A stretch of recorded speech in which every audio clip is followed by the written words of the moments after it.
বিপদে সম্পদে রাখিবে যে পদে, তার পদ কেন ভাবো না। যার মুখে ভাই হরি কথা নাই, তার কাছে তুমি যেও না। যার মুখে ভাই হরি কথা নাই, তার কাছে তুমি যেও না।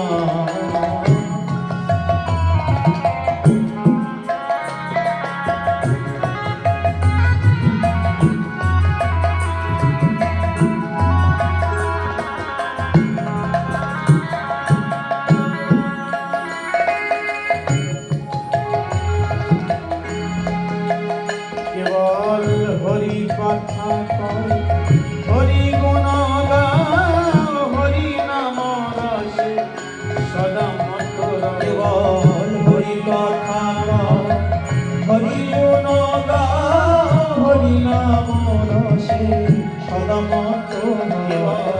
হরি কথা কয়, হরি গুণ গাও, হরি নাম রসে সদা মত রহে। হরি কথা কয়, হরি গুণ গাও, হরি নাম রসে সদা মত রহে।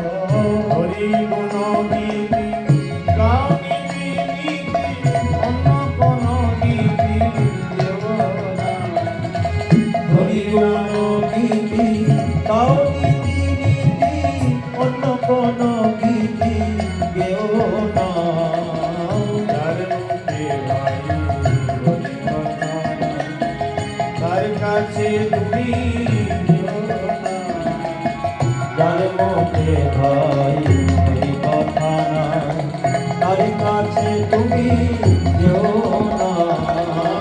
যার মুখ দেখি ভুলে যাবে হরি, তার মুখ পানে যেও না।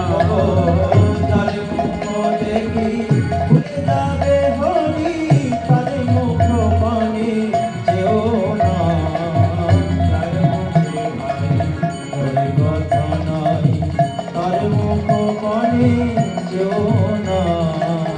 যার মুখ দেখি ভুলে যাবে হরি, তার মুখ পানে যেও না। যার মুখে ভাই হরি কথা নাই, তার কাছে তুমি যেও না। তাহলে শাস্ত্র কি বলছে? যার মুখে ভাই হরি কথা নাই, তার কাছে তুমি যেও না। যার মুখ দেখি ভুলে যাবে হরি, তার মুখ পানে যেও না। बोले वृंदावन बिहारी लाल की जय, कृष्ण कन्हैया लाल की जय, जय जय श्री राधे। দ্বারকায় ভগবান শ্রীকৃষ্ণ নিবাস করছেন। একদিন কৃষ্ণকে বললেন, শোনো কৃষ্ণ। বলরাম বললেন, শোনো কৃষ্ণ, চলো আমরা ব্রজে ঘুরে আসি, বৃন্দাবনে ঘুরে আসি। বলভদ্র পুরুষ শ্রেষ্ঠ भगवान रथमां स्थिता, श्रीदि दिक्षु कंठ प्रयायौ नंद गोकुलम। उत्कंठा प्रबल इच्छा, चलो ब्रजमंडले जाए। भगवान श्री कृष्ण बोलें, ना ना आमी जाबो ना, द्वारकाय गेले এই আমি ব্রজমণ্ডলে গেলে আর দ্বারকায় কে দেখভাল করবে? কেননা আমার প্রচুর শত্রু কখনো দ্বারকায় হামলা করতে পারে, আক্রমণ করতে পারে। এই কারণে দুজনে একসাথে ব্রজমণ্ডলে যাওয়া যাবে না। তাও দাদা তুমি যাও ব্রজমণ্ডলে, আর আমি এখানে থাকি। তো বলরাম এখানে ব্রজমণ্ডলে আসলেন, সমস্ত ব্রজবাসীদের সাথে অনেক ভগবান লীলা করলেন। এখানে ভগবানের রাউ দাদার সাথে বলুন ব্রজবাসীগণ হাস পরিহাস করলেন। ব্রজবাসীগণ বললেন, আচ্ছা এ কৃষ্ণ কানাই এত আমাদের ভালোবাসতেন, তাকে আমরা এত ভালোবাসতাম, আর সে আমাদের ছেড়ে এখন রাজা হয়েছে শুনেছি, তাহলে সে আমাদের কথা একবারও মনে করে না। দেখুন ভগবানের কেমন মজবুরি, ভগবান আসতে পারছেন না, ভগবান চাইবে এই ব্রজবাসীগণকে মথুরায় রাখতে পারতেন। মথুরা বৃন্দাবন বেশি দূরে নয়, কিন্তু ভগবান এই ব্রজের ভালোবাসা প্রেমটাকে গোপন রাখতে চাইতেন। কারণ ভগবান যে ব্রজবাসীদের গোপীদের এত ভালোবাসেন, সেটা যদি জরাসন্ধ জানতে পারে, মথুরায় আক্রমণ করে কিছু করতে পারছে না, ভগবান যাদেরকে ভালোবাসে তাদের তুলে নিয়ে চলে যাবে। সেই জন্য ভগবান ব্রজবাসীদের ভালোবাসা, গোপীদের ভালোবাসা গুপ্ত রাখলেন ভগবান শ্রীকৃষ্ণ।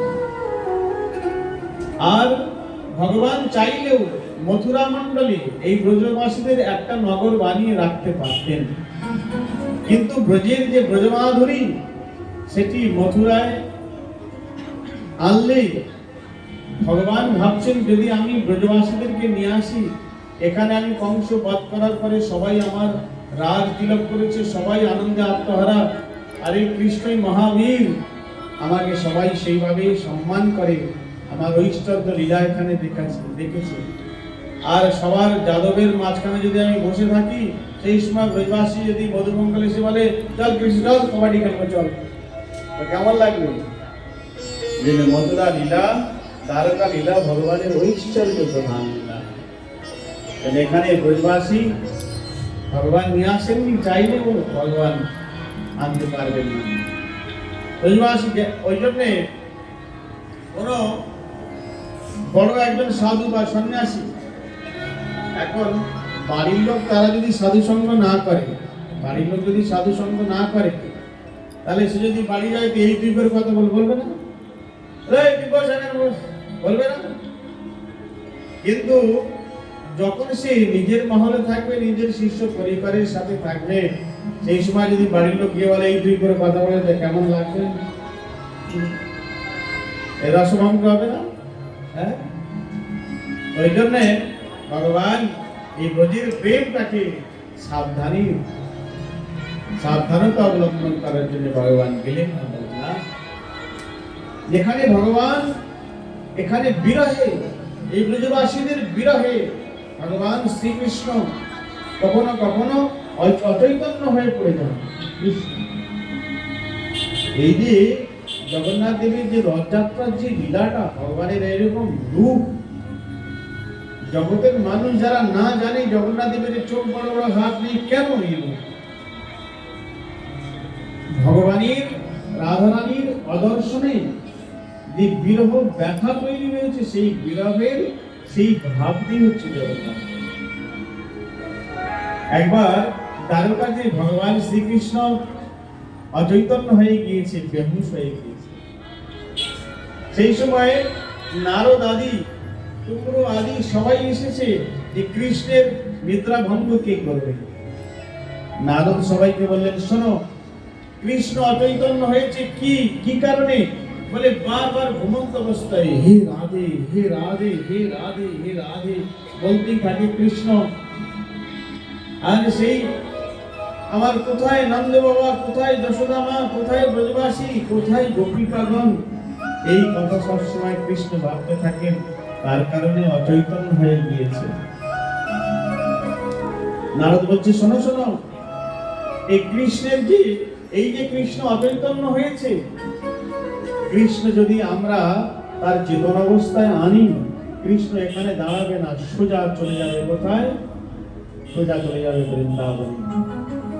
এই কৃষ্ণের জাগরণের পূর্বে কৃষ্ণের জন্য রথ তৈরি করতে হবে। কেননা কৃষ্ণ বাহ্য দশা প্রাপ্ত হলেই কৃষ্ণ দৌড়তে আরম্ভ করবে। তাহলে কে রথ নিয়ে যাবে? উদ্ধবকে ডেকেছে, উদ্ধব তুমি রথ নিয়ে দাঁড়াও আগে, তারপরে কৃষ্ণের রথ সাজানো হবে। উদ্ধব বলছে যে খবরদার, আমার রথ সাজাবে না, আমি যেতে পারবো না। বলে কেন?